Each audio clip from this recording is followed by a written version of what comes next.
Hi, this is Elise. I shot a video last week about how to manage when you're a leader and you've got conflict on your team, two people in your team that are in conflict. And I got loads of engagement, lots of feedback, lots of questions. And one of the questions came up a couple of times, so I thought I'd address it here because I've got direct experience of it.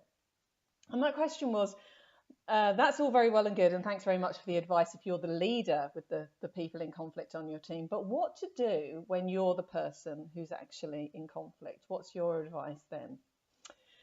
It made me smile a little bit because this does take me back a few years to when I was CMO on a leadership team that was split between London and New York.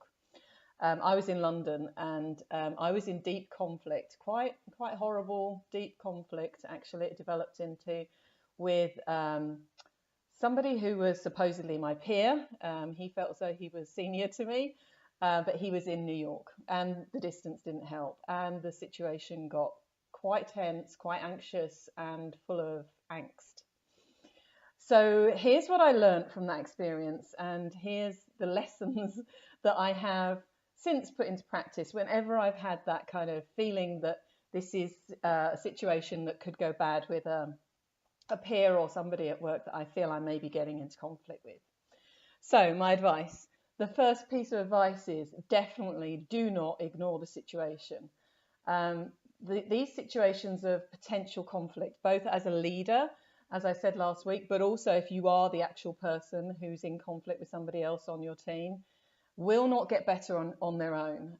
That's just my deep, hard-won experience. You really need to positively work your way out of this situation. So we're emotional beings, and we will have kind of like an almost visceral reaction to some people that we either take a dislike to, or we feel take a dislike to us, or on some level, you know, we're not engaged with them, and that can develop into conflict. So immediately you feel this emotion developing in yourself, resolve to do something about it. That's my first tip.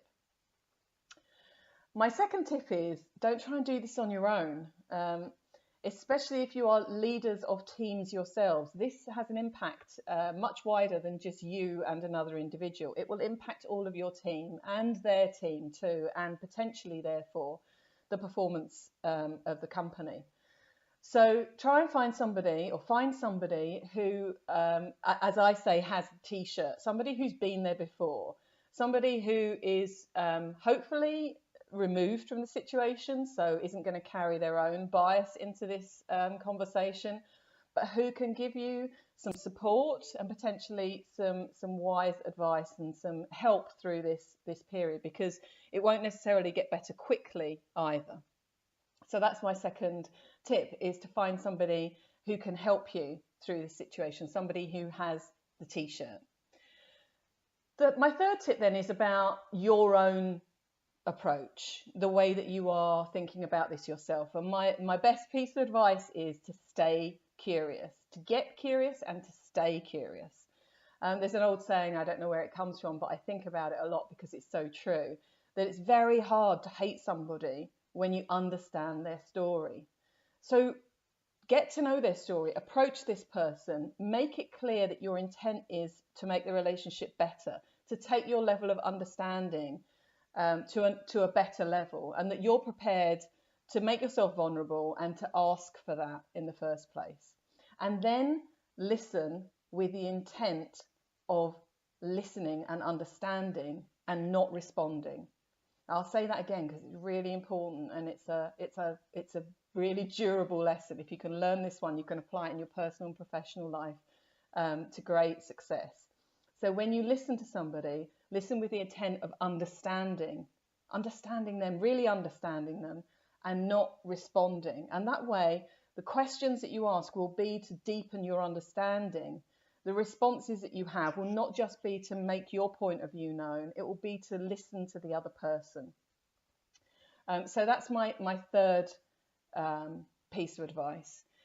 And my fourth piece of advice is, it's just be patient and persevere. This isn't going to get better overnight, and you will have a rocky road ahead of you if the antagonism has got to a deeper level, but it is so worth it. And I did mention in the first place that if you're a leader and you have teams working for you under your respective leadership, then this antagonism, this aggression, this behavior will have an impact on your teams as well.